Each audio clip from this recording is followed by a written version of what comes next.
Hola, ¿qué tal? Bienvenidos a Libertad de Pensamiento. Este es un nuevo episodio, esta vez con Carlos Almandós. Y en esta oportunidad tenemos un invitado muy especial, Carlos Cruz. Él es ex congresista y también ex ministro de Vivienda en diferentes oportunidades. Gracias por aceptar la invitación, Carlos. No, muchas gracias por la oportunidad. Muy bien, bueno, quisiéramos comenzar hablando sobre la recuperación del sector de la construcción. Ha salido por ahí un dato que en el sector de la construcción la empleabilidad ha caído en el 72%, es decir, básicamente un gran porcentaje de los que trabajaban en el sector de la construcción han quedado en el desempleo. ¿Qué rol debe tomar en el Estado para reactivar ese sector tan importante y que ha sido tan afectado durante la pandemia? Un rol muy activo y parecido al que tomó el Estado hace 20 años atrás. Si ustedes se recuerdan, hace 20 años no habían créditos hipotecarios. Si uno quería comprarse un departamento, te daban un cómodo crédito a 2 años para que puedas pagar el valor del departamento, unas cuotas pues, que eran inmensas. Tenías que ser, pues, haber heredado plata o dedicado a actividades ilícitas para poder tener un ingreso de esa magnitud. Entonces, el Estado generó crédito hipotecario hace 20 años a través del Fondo Mi Vivienda, y siempre pensando en que no se debe meter en primer piso, el Fondo Mi Vivienda le daba recursos a los bancos a largo plazo para que los bancos sean, los bancos privados, los que evalúen la capacidad crediticia de cada persona y otorguen los créditos. Y si algún crédito no se cae, perdón, si un crédito no se paga, el banco responde ante el Estado y le repone la plata. De esa manera el Estado no se mete a dar créditos en primer piso porque termina como terminó Agrobanco, por ejemplo, pues con un forado terrible.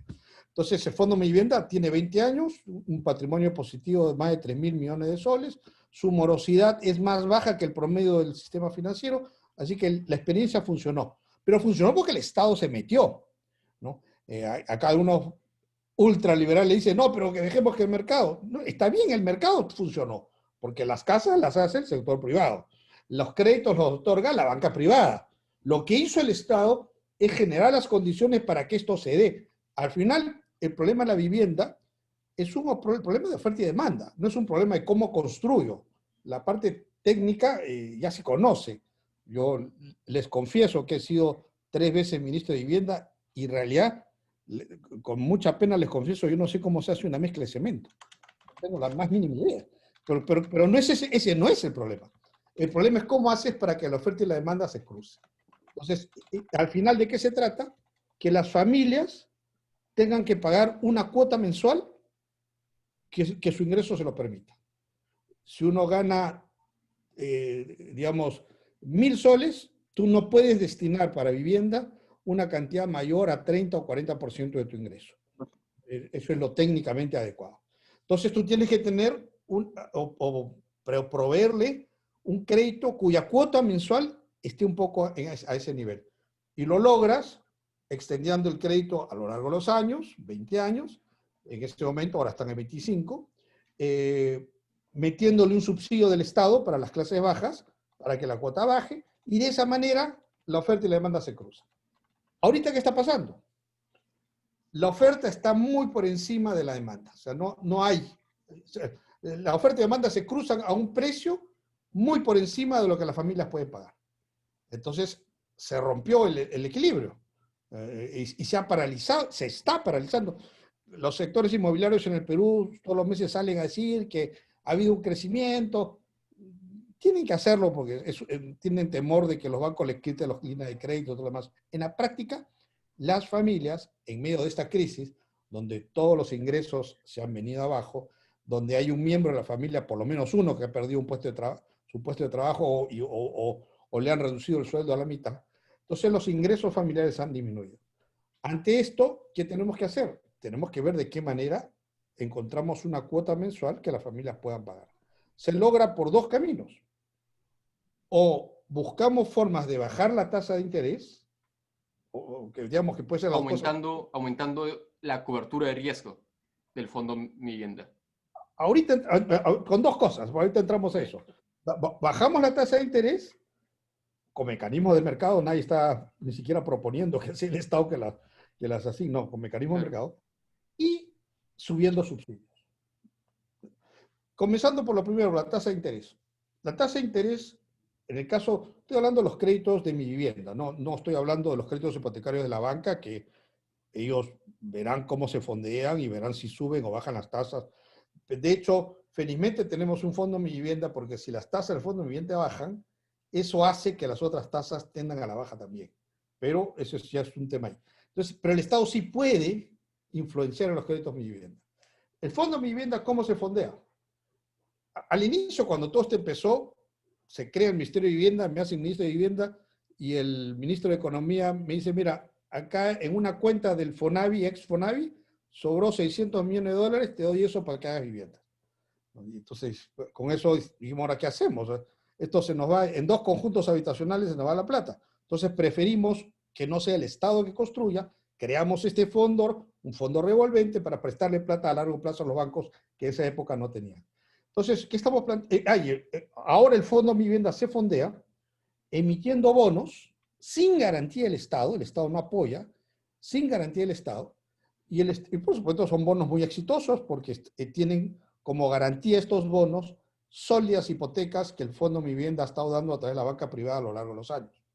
Entonces, el Fondo Mi Vivienda se fondea, pero a una tasa muy alta, más o menos 5%. Entonces el Fondo de Vivienda le sube 2 puntos para ganar algo, los bancos le suben 2, 3, entonces al final a las familias llega hipotecas al 8 o al 10% de tasa de interés, que es alta. Ha estado bajando, antes han estado a niveles de 14, han estado bajando, pero es alta. Chile, en términos reales, porque Chile tiene unas unidades de indexación donde la tasa es 2.5, pero en realidad es, para resumir la historia, es 5%. Chile tiene tasa del 5%, tasa de interés de hipotecas.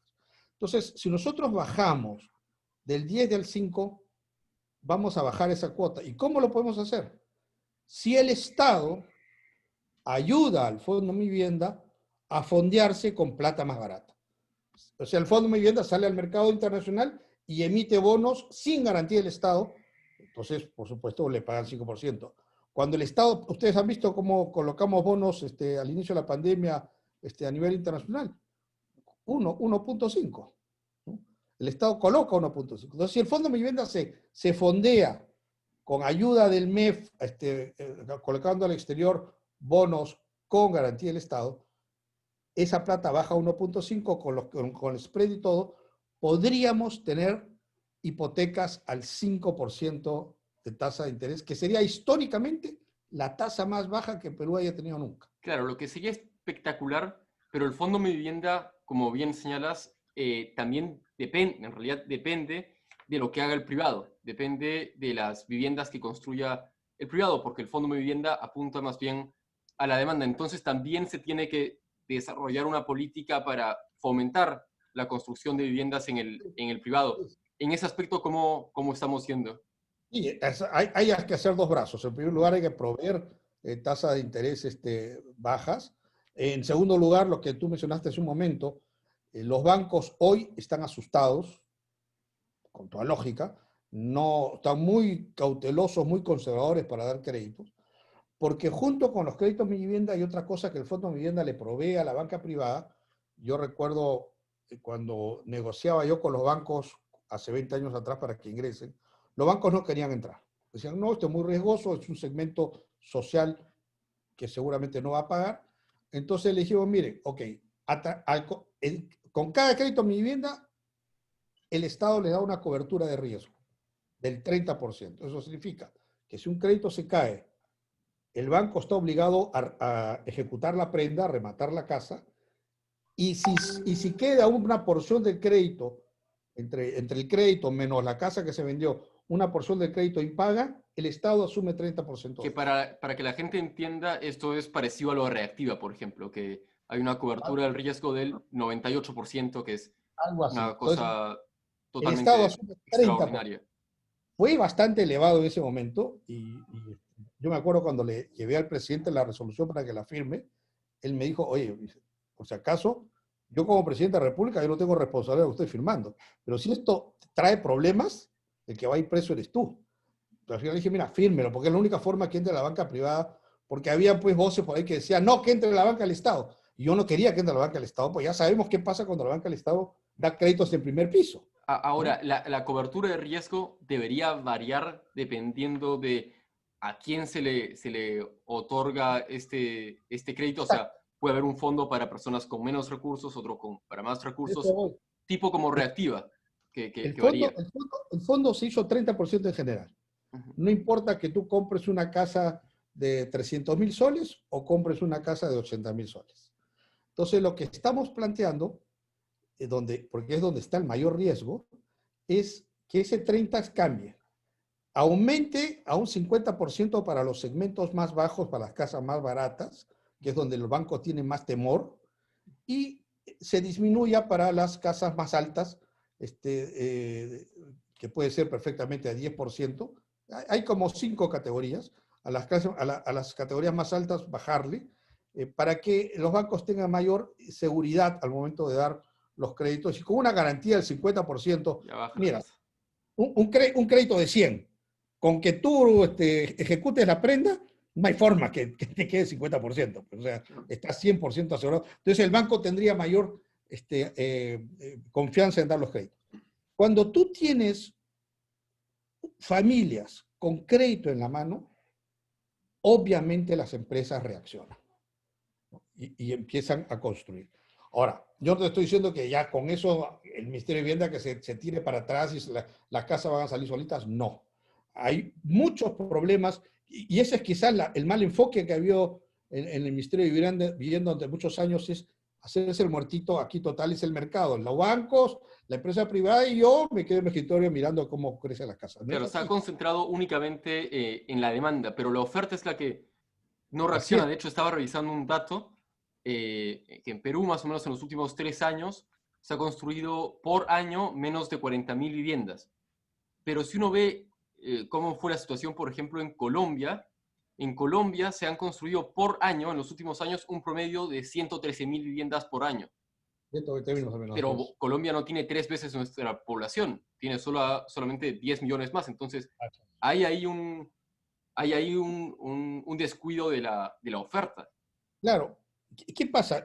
Las empresas, en vez de construir 20 o 30 departamentos, deberían estar construyendo de 200 a 300 a la vez.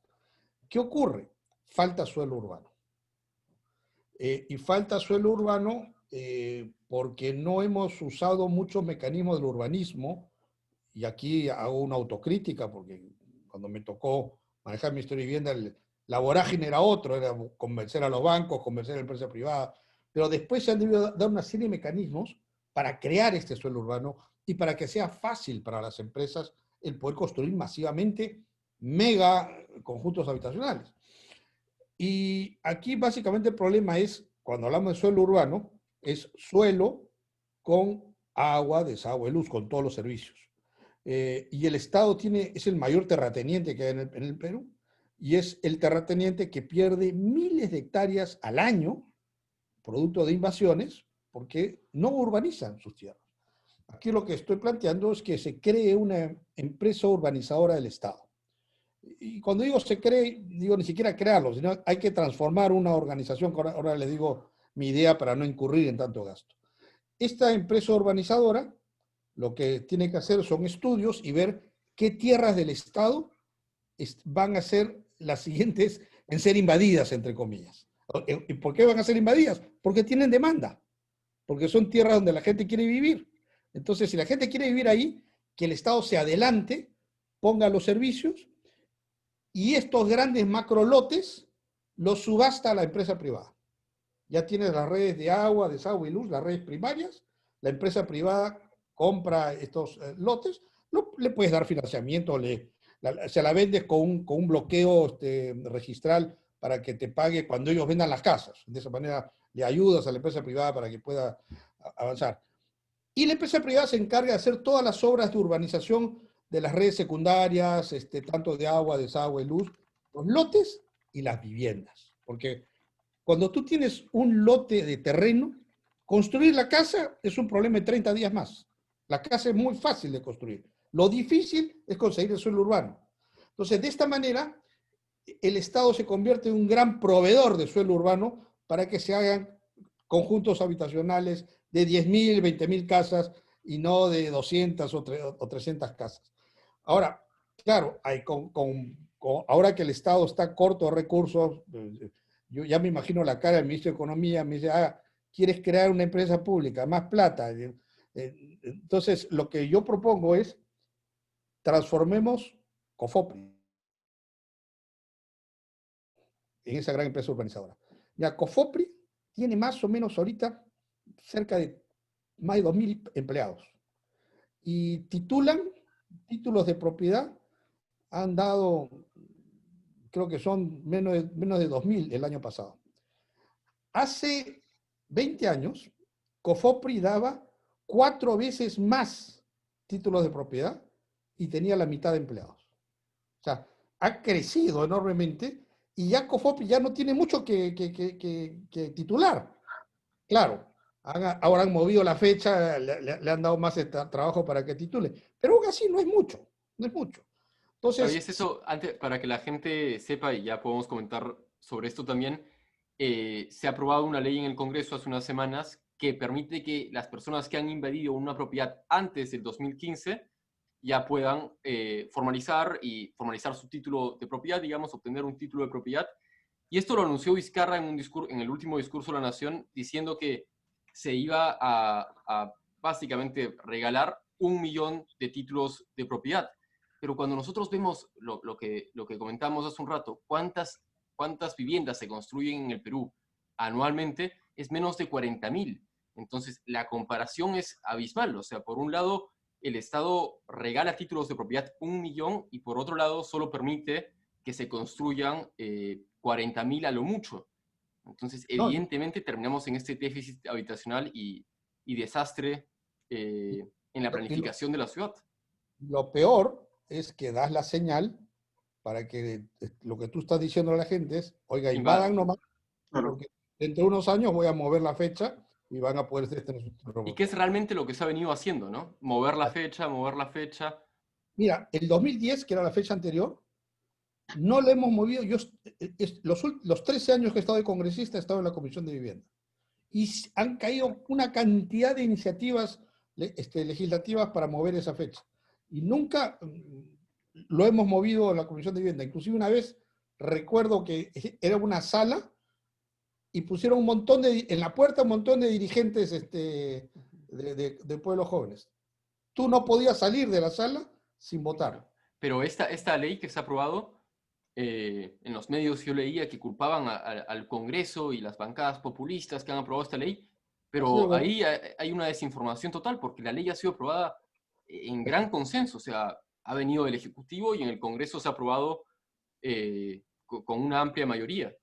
Eso es una tontería. Pero al final tenemos que convencer a la gente que le va a salir más barato meter su plata en un programa techo propio, donde no solo con la misma plata que gastan en una invasión, porque ustedes saben que eso no es gratis, hay mafias que les cobran a la gente. Con esa misma plata van a poder comprar una casa que ya tiene título de propiedad, que ya tiene agua, que ya tiene desagüe y que ya está construida, no es de esteras. Entonces, para eso hay que agilizar estos programas techo propio, urbanizando terrenos de manera masiva. Repito, por eso que aquí yo meto al Estado para que haga esas grandes obras, pero que no se meta a hacer el trabajo secundario, así, la conexión de cada lote, no, eso ya que lo haga la empresa privada ponga la casa encima y las venda.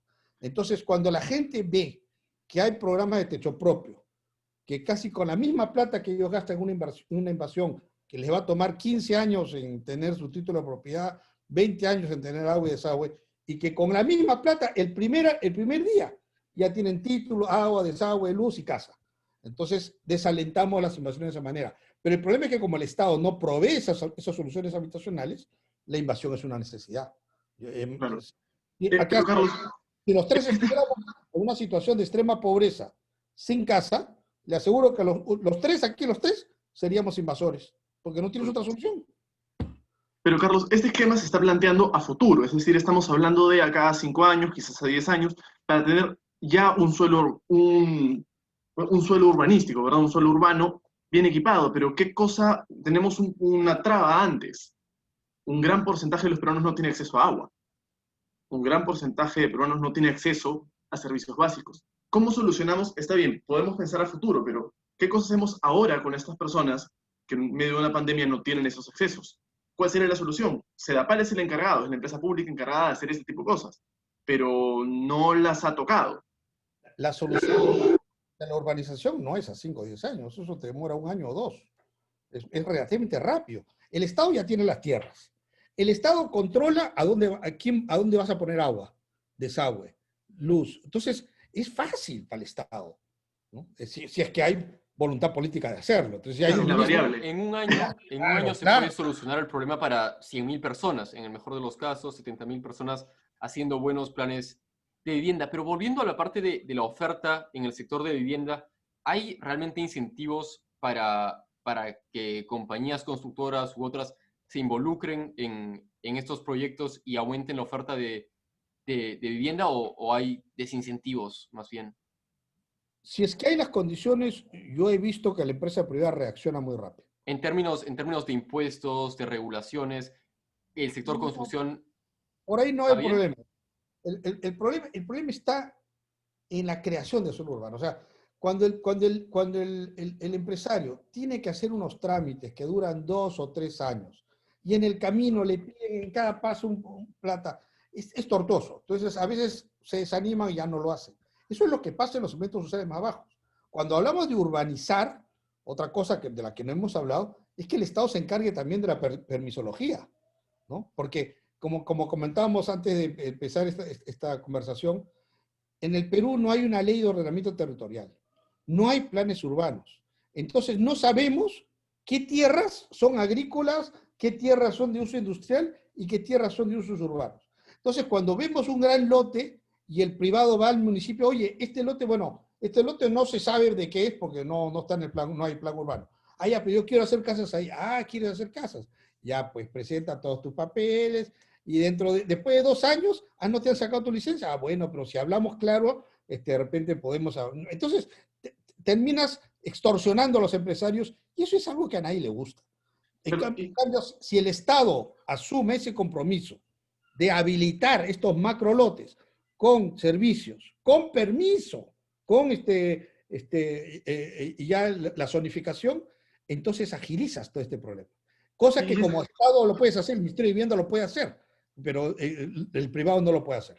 Y hay otro gran problema, Carlos, sobre las municipalidades. Hace unas cuantas semanas hablábamos con Brenda Sparrow, exfuncionaria de la Comisión de Eliminación de Barreras Burocráticas del INDECOPI, y nos comentaba que algunas municipalidades hacían este trámite de cobrar, por ejemplo, hablando de pistas, por metro lineal, o cobrar por poste para el tema de los permisos. Entonces, vamos, la reforma tendría que pasar por ahí. Para hablar de urbanización tendríamos no solo que reducir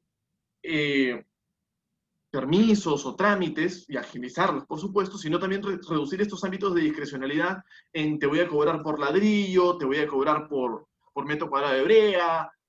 Claro, ahí las municipalidades juegan un rol clave. De hecho, también hace poco el gremio de Capeco señalaba que las municipalidades, por ejemplo, estaban modificando estas medidas que tomaba el Ejecutivo para prevenir el COVID en el sector de la construcción.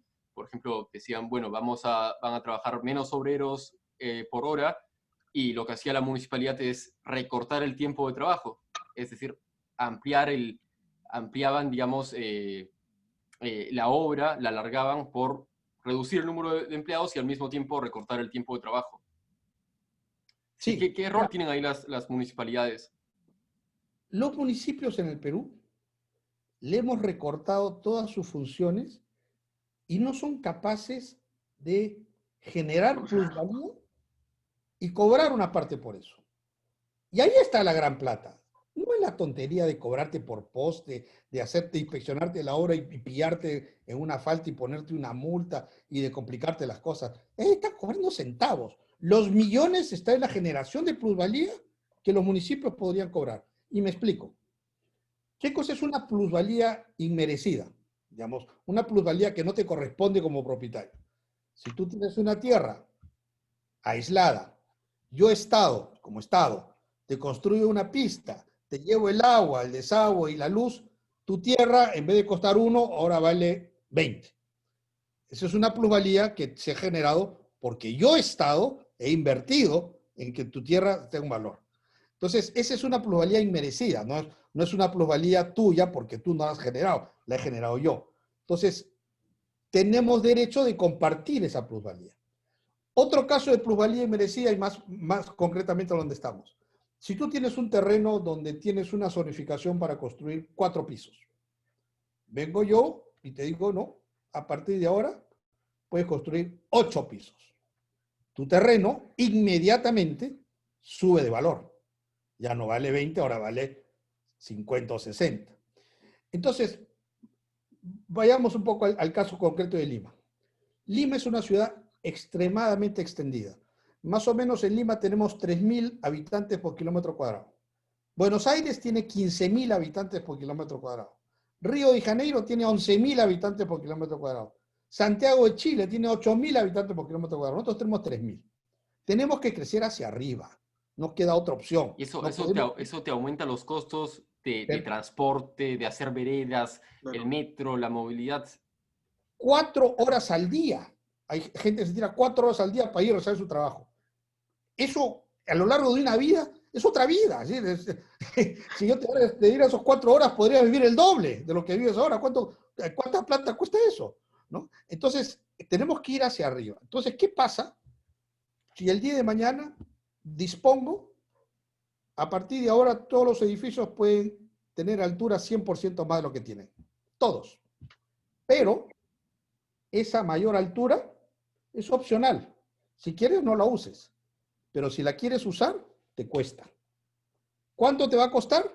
Te va a costar menos que comprarte un terreno nuevo, pero mucho más del autovalúo. ¿El empresario privado pagaría? Claro que pagaría.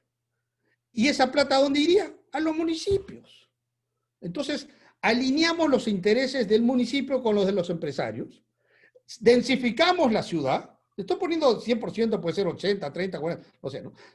Densificamos la ciudad y hacemos un gana-gana. El empresario va a construir más, los departamentos van a costar menos porque vas a hacer más departamentos sobre la misma cantidad de tierra y el municipio va a recibir, no miles, millones. No estoy hablando de algo nuevo. Brasil usa esto muy agresivamente. Sao Paulo al año recibe más o menos 26 millones de dólares en derechos edificatorios. Es un esquema más o menos parecido. No es poca plata, ¿no? Entonces, por eso es que te decía al principio, hay mecanismos que nos da el urbanismo que no hemos usado. Y hemos dejado que la ciudad siga extendiéndose. Van a haber gente que se oponga, ¿no? Siempre hay pues la señora que el edificio le hace sombra a su jardín. En Estados Unidos le llaman los NIMBYs, not in my backyard, ¿no? Pero contra los NIMBYs, esa señora es un NIMBY. Pero el hijo de esa señora es un YIMBY. Yes, in my backyard. Porque ese hijo sabe que ese terreno va a costar más, ¿no? Pero la mamá, claro, entonces no quiere. Entonces hay las dos cosas. Todas las ciudades han pasado por eso, ¿no? Entonces tenemos que afrontarlo. Lima no puede seguir creciendo como está creciendo. Tenemos que ir hacia arriba, así le causemos una molestia a algunas personas. Pero es una molestia relativa porque su propiedad va a valer más. Entonces, usando estos mecanismos, podemos alinear los intereses de los privados con los municipios. Y Carlos, esto también se podría replicar no solamente en Lima, sino en todos los demás departamentos. Claro. Escojo Lima si quieres como plan piloto, pero pasa lo mismo en todos lados, ¿no? Claro. Y acá subyace otro tema que has mencionado, quizás tangencialmente, el tema de los impuestos prediales, sobre el autovalúo y el cálculo. El Ejecutivo ha realizado una propuesta, se está discutiendo otra cosa en el Congreso, pero ¿no sería mejor que cambiar las fórmulas, cambiar los tipos, el cálculo de los impuestos, reducirlos, sincerarlos, en palabras de nuestro gobierno? Finalmente es un gran incentivo, o un gran desincentivo, el cálculo del impuesto predial, que es algo que vas a tener que pagar constantemente por tener una propiedad. Todos los años, el Ministerio de Vivienda, a través de una resolución que firma el ministro, expide los valores arancelarios. La primera vez, el primer año que me trajeron esto a mi escritorio, me pareció la cosa más kafkiana que había en la vida. Pues porque me decían, Ministro, bueno, este terreno, ¿cuánto vale? Bueno, vale 100 y le estamos poniendo valor arancelario 30. ¿Y por qué no 28 o por qué no 32? No, es que lo que pasa es que por la tasa que hay, si le subimos más, sale un monto impagable. Y digo, ¿y por qué no bajamos la tasa y ponemos valores reales? Pues, ¿por qué hacemos esto? ¿Por qué nos engañamos todos? Pongámosle valores reales, si la tasa es muy alta, baja la tasa. Pero por lo menos ya sabemos el valor real de las cosas. Dicen, bueno, es que la tasa es una ley del Congreso y nadie la quiere mover. Y al final esa vaina está heredada hasta el día de hoy. Todos los años el ministro de Vivienda tiene que decidir cuánto subvalúa el autovalúo. Es una Pero, estupidez. Carlos, si mal no recuerdo, la ley que dispone esto es una ley, es un decreto legislativo, es algo que dio el gobierno hace muchos años y se ha mantenido la misma fórmula. Esto viene desde hace 30 años atrás. Entonces es un tema de voluntad política más que nada, y el único que puede cambiar esto es el gobierno. Sí, Un decreto legislativo que modifique esto, se acaban las tasas, se agiliza esto y la construcción se dispara. lo que pasa es que el Ministerio de Economía ha descubierto que si sube la recaudación del predial, los municipios van a dejar de presionarle la caja fiscal a ellos. Pero en la actual circunstancia, donde todas las familias han perdido ingresos, ¿cómo puedes estar tú pensando en subir la tasa del predial? Que es una tasa que básicamente afecta a la clase media. Porque la clase baja se zurra en el predial y no lo paga, ¿no? Entonces, es una tontería. Aquí hay que hacer cosas como lo que he mencionado, los derechos edificatorios, donde el que paga lo va a pagar gustoso. El empresario lo va a pagar gustoso porque ya no tiene que comprarse otro terreno. En el mismo terreno puede hacer más altura. El municipio va a aplaudir con los pies porque le va a caer plata que no tenía prevista. Claro, estoy simplificando. Tiene sus problemas, ¿no? Subir los edificios significa que tienes que ensanchar la tubería de agua, la tubería de desagüe, tienes que generar más espacios peatonales, más estacionamientos. Pero miren, es mucho más barato, ustedes hablaron del tema de agua y desagüe, es mucho más barato ensanchar el tubo de agua que ya existe, atender un tubo donde no existe. Exacto. Es mucho más barato hacerlo primero. Entonces, eso nos Entonces, llevaría en macro a que se invierta más de lo que se gasta en gasto corriente o, por último, reducir lo que se lleva en corrupción. pero claro. Es decir, si invertimos en esto, tenemos una excusa para gastar en algo útil que no sean sueldos o impresoras o pasajes. Y lo más importante es que cada empresario en un solo proyecto va a poder hacer el doble de unidades habitacionales. Es un Entonces, win-win. Y uno aumenta la densidad y eso es una infinidad de beneficios, ¿no? Porque uno puede organizar la ciudad mucho mejor, gasta menos tiempo en moverse, aumenta la productividad, etc. Pero se nos está acabando el tiempo, Carlos y Carlos, así que nos vamos despidiendo, pero te agradecemos muchísimo por esta entrevista. Ha sido muy interesante hablar sobre el sector de vivienda, sobre la recuperación que tiene que ocurrir, y esperamos tenerte de vuelta en alguna otra oportunidad. Efectivamente, ha sido un gusto. Muchas gracias. Gracias. Muchas gracias. Chao. Hasta luego.